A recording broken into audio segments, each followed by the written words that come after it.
So I had a problem with the sound on my Mark II Audi TT.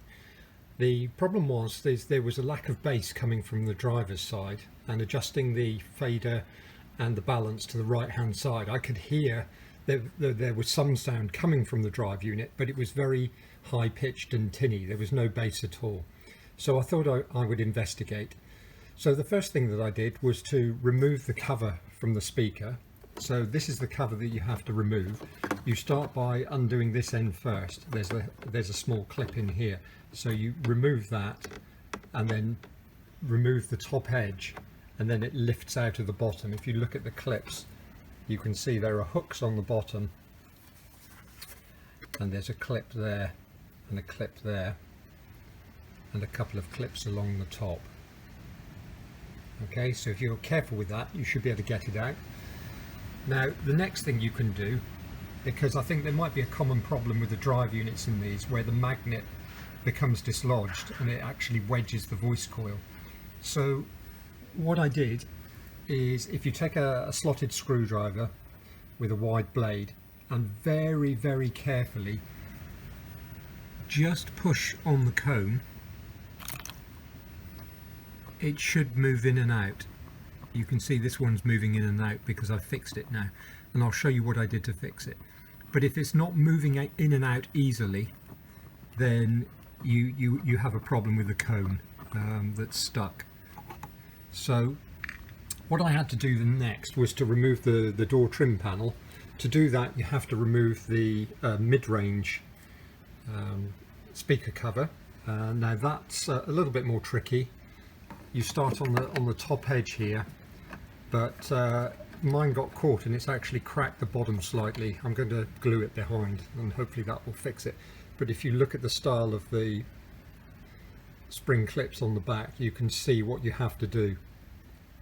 And probably your best bet is, once you've got it started, is put a screwdriver in next to each one and just gently lever against the clip.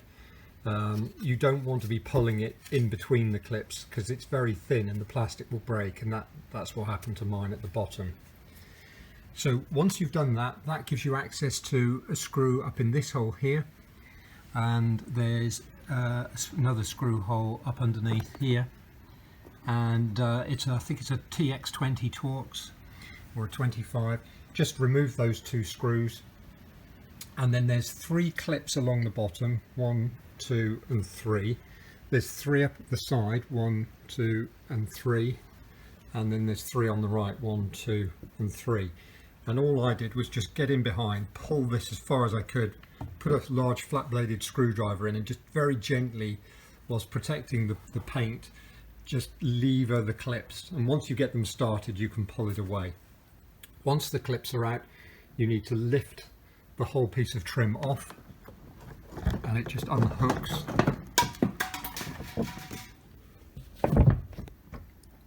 And you won't be able to take it right out straight away because there'll be an electrical connection to this point here. You'll have to unplug that, be very careful with the clip on that, and you have to unhook the Bowden cable to the lock mechanism. Okay.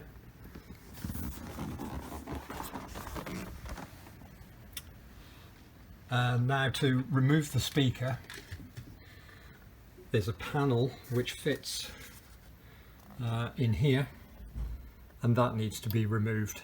So you just gently unclip it. If you look, you see it's got these small clips around the edge. If you just press it in, they release and you can pull it out. Okay. And the reason you need that out the way is because you need to hold the plastic inserts on the back of the speaker nuts. So the speakers are held in with some Torx screws. They're pretty tight, but if you don't stop the plastic clip inside from turning, you won't be able to get them out. So once you've done that, there's 4 screws, there's an electrical connection on the top you release, there's a cable tie on the side. I just released that with a jeweler screwdriver to push the cable out the way, and then you can take the speaker out. Now my speaker's still in parts because I haven't fully finished reassembling it, but I'll show you what I did.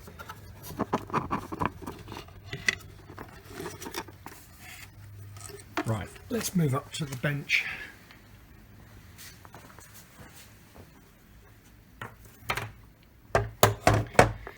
So the first thing that you want to do is to remove the plastic grille from the outside. So it's just held in with, it seems like some mastic sealant. So if you just get a flat bladed screwdriver in and just start levering it, you can then just peel it off, and it comes off quite easily. Okay, and then that's the trim. Then you should see the cone, the speaker cone, and there'll be a dust cover here. Now I removed the dust cover because I wasn't sure at this point exactly what the fault was. So I carefully cut the dust cover out using a craft knife, so that I could look down in and see where the voice coil is and the inner pole of the magnet. But I would suggest that if you push on your cone and it doesn't move like this, then you have a problem. And I wouldn't bother removing this dust cover, the black little paper cover that sits here. I would leave it in place. Then what you can do, just using a flat bladed screwdriver, just go around the edge underneath the foam surround, okay, and just gently lever it off the plastic where it's glued in. Once you've done that, you'll be able to lift the edge of the cone, and underneath, I'll lift it out so you can see, there's this yellow part here that's glued into this inner part down here. So again, you'll have to get your screwdriver underneath and lever that out. Once you've levered that out, that will release the whole cone. You've got two solder joints, so if I just flip it over, you'll see there's two electrical connections, and they just solder onto the two terminals down here. You can get at them from the back, it's much easier. You can see them there. Just desolder them and pull them off with a pair of pliers. Now, before you waste any time, you want to make sure that the voice coil is intact. So if you have a multimeter, just measure the resistance between these 2 points. It should be approximately 4 ohms. If it isn't, if it's measuring much more than that, then I would leave it, because it means that the voice coil is gone, in which case it's scrap. This is the coil here. If there are signs that the coil is burnt, so it's not a nice even colour, if there are black marks on it, then that probably is a bad sign. And if it's thick anywhere, then it's going to rub and it won't move properly.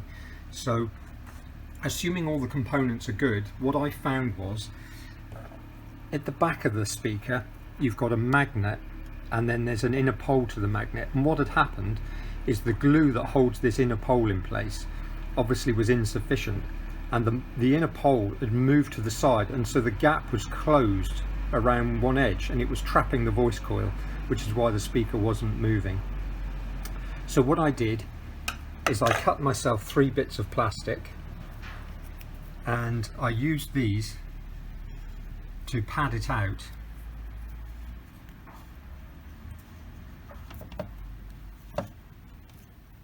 To center it. Now the magnet is really strong, so what you'll have to do is you'll have to put 2 of these in. You won't be able to put the 3rd in, but what you can do on the back is you can push on the whole magnet. This was all moving relative to the outer, so you just push this in the direction to center it up until you can put the 3 plastic pieces in. I mean, I just cut this off a plastic drinks container.